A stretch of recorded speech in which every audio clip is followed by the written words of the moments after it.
Part 3. You will hear two students, Erica and Ian, discussing their presentation on volcanoes in their geology course. First, you have some time to look at questions 21 to 25.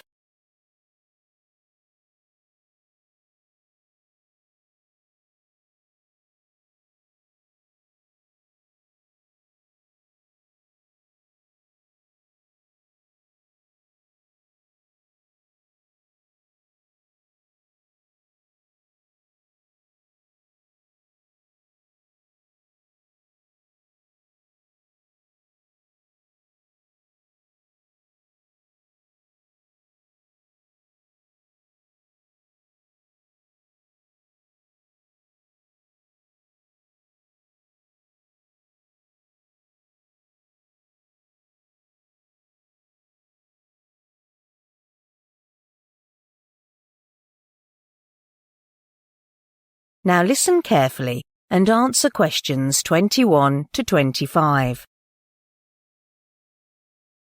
Hey, Ian, how far along are you on preparing the presentation on volcanoes next week?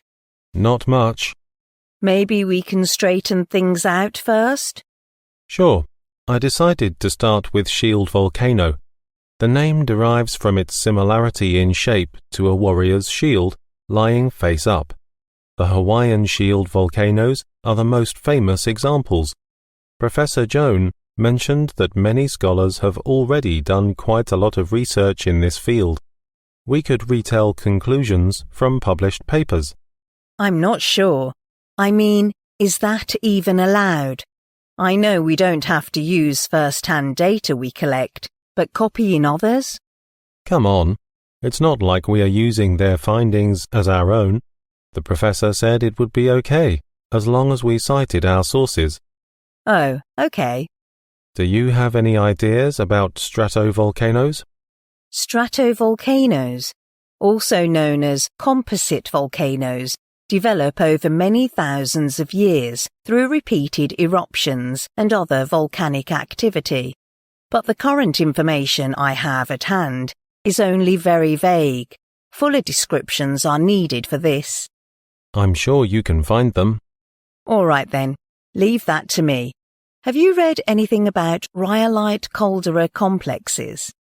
Yeah, they are the most explosive volcanoes on Earth and don't even look like volcanoes.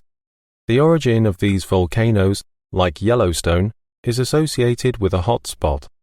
You've got most of the information correct. Unfortunately, the last bit you mentioned is wrong. The origin of this type of volcano remains a mystery. The hotspot origin theory doesn't work for most other rhyolite calderas. Right, I'll change that part. What about the position on monogenetic fields? It's shocking to see the photos of these immense volcanoes. There are numerous monogenetic fields in the American Southwest and Mexico, but I got all the information from a website without specifying its source. We'll have to examine the content again later. Okay, I can help with that. Lastly, we have cinder cones. What do you have on that? Well, this type of volcano is usually tiny to the other volcanoes, and thus sounds less attractive. Maybe we should leave it out. It seems pretty unimportant to me. I agree. It's impossible to cover everything. Before you hear the rest of the conversation, you have some time to look at questions 26 to 30.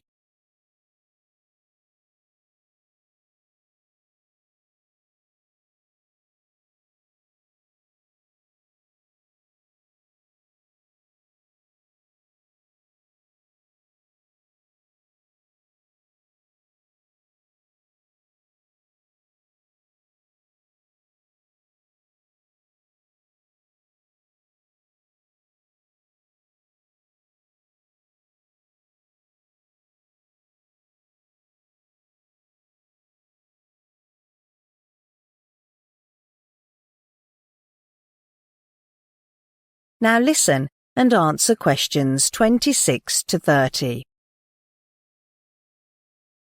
Erica, can you work on the delivery part? I don't want to do it anymore. I'm okay with that, but why is that?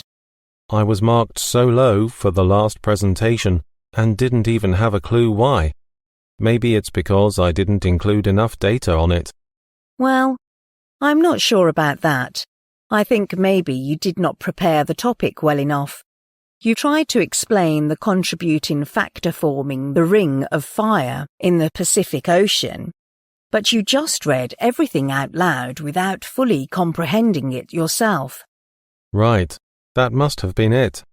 We also have to look for supporting materials to illustrate the formation of different volcanoes. What about documentaries?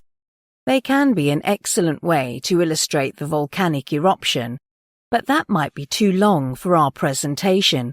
We've only got 20 minutes. Have you considered adding photos to our handouts? That's an option, but people may focus on these photos rather than paying attention to what we have to say. Maybe we can search online for part of a film about volcanoes and add it to the end of our presentation. That would be better. So, how should we start our presentation? Maybe we can first introduce some terms like extinct volcanoes and dormant volcanoes. Why is that? Even though they are widely accepted terms among ordinary people, academia wouldn't accept them because there are no set definitions. For example, an extinct volcano would be one nobody expects to erupt again. But there have been several eruptions from widely acknowledged extinct volcanoes. That's an excellent way to start our presentation. What did the professor say about your last presentation? There is still room for improvement. She said that I had an in-depth analysis and provided enough statistics, but I didn't carry on and discuss my take on it. Right. So maybe we could also discuss the impact volcanoes have on humans and our planet. Yeah, there's little doubt that volcanoes have been instrumental in wiping out countless species during major extinction events, but volcanic activity also shapes new habitats, enriching the soil with nutrients that allow life to thrive. People haven't realized that there are abundant mineral resources waiting to be exploited in volcanoes. I agree. So now we can... That is the end of part 3. You now have half a minute to check your answers to part 3.